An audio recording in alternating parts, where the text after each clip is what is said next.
तो आज मुझे जाना है और मेरा शेरू भी उठ गया है। शेरू, चलोगे?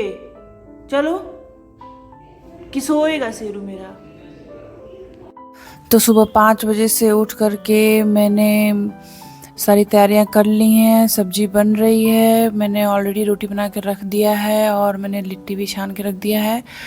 तो 2 टाइम का खाना पैक करना पड़ता है। और ये मेरा छोटा भाई ये उठ गया है, ये चाय बना रहा है। इधर मैं सब्जी जब तक बना रही हूँ, 1 राउंड का चाय तो मैंने पहले ही पी लिया है उठ करके, और उसके बाद से भाई चाय बना रहा है और मैं सब्जी बना रही हूँ।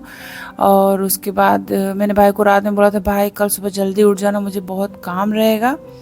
तो भाई उठ जाता है और पूरी पैकिंग कराने में, टिफ़िन पैक करने में, सब काम में मेरी मदद करता है। और ये मैंने आलू परवल की सब्ज़ी बना रखी थी और निकलने के टाइम मैं लिट्टी खा रही थी, क्योंकि इतनी सुबह तो खाते नहीं बनता है, लेकिन मैंने कहा एक लिट्टी खा लेती हूँ, भाई का और ला देती हूँ। मैंने कहा नहीं भाई, एक ही लिट्टी बहुत है मेरे लिए।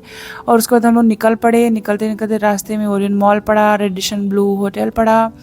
और फिर उसके बाद से चूँकि हमें रेलवे स्टेशन जाना था, मेरी ट्रेन थी सुबह की, तो रास्ते में देखिए जैसे कि मौसम ठंडा हो गया, कोहरा जैसा दिखता है, तो मेरी आंखों में थोड़ी सी ठंडी हवा लग रही थी, आंखों में आ रहा था पानी।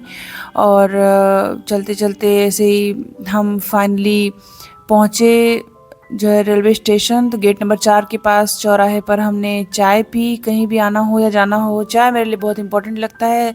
और चाय पीने के बाद जो है भाई कहा कि 1-2 फोटोशूट तो यहाँ भी दीदी आपका बनता है, क्योंकि पिछले साल इसी महीने में हमने नौकरी ज्वाइन करने के लिए बिहार प्रस्थान किया था, यूपी छोड़ करके। तो भाई बोला कि गूगल फ़ोटोज़ में दीदी आपकी मेमोरी आई थी, आपको 1 साल हो गया था, पिछले साल आप अक्टूबर में गई थी, कहानी कहा। उसके बाद से फिर हम आ गए रेलवे स्टेशन पर, और स्टेशन पर भीड़ बहुत ही कम था, क्योंकि ट्रेन हमारी लेट थी और मैं डिस्प्ले को बहुत ध्यान से देख रही थी। और उसके बाद से थोड़ी देर भाई भी वेट किया, सब इस तरफ उस तरफ का हम लोगों ने नज़ारा लिया, हंसी मजाक किया। और उसके बाद से भाई बोला कि दीदी मुझे घर पे थोड़ा काम है, और चूँकि मैं घर पे सरसों धो करके आई थी तो उसको धुलना, उसको धूप में फैलाना था। तो भाई कहा कि तो मैं चलता हूँ दीदी। और ट्रेन धीरे धीरे 1 घंटे लेट हो गई थी। उसी बीच में ये रास्ते में सफाई करने वाला दिखा, और मैंने कहा इसका रिकॉर्डिंग कर लेती हूँ। और भाई जो आशीर्वाद लेते हुए निकल पड़ा, क्योंकि ट्रेन धीरे धीरे लेट होते होते 1-1.5 घंटे लेट हो चुकी थी। तो भाई बोला कि तब तक मैं कुछ काम कर लूँगा घर पे। भाई मेरा छोटा वाला बहुत काम करता है, बहुत ध्यान रखता है सबका। तो वो जा रहा था और इधर थोड़ी सी इमोशनल में हो गई, क्योंकि घर आने के बाद वापस काम पर जाने का मन तो नहीं करता है, लेकिन जाना पड़ता है। और भाई के जाने के बाद से मैं आ गई थी वेटिंग रूम में।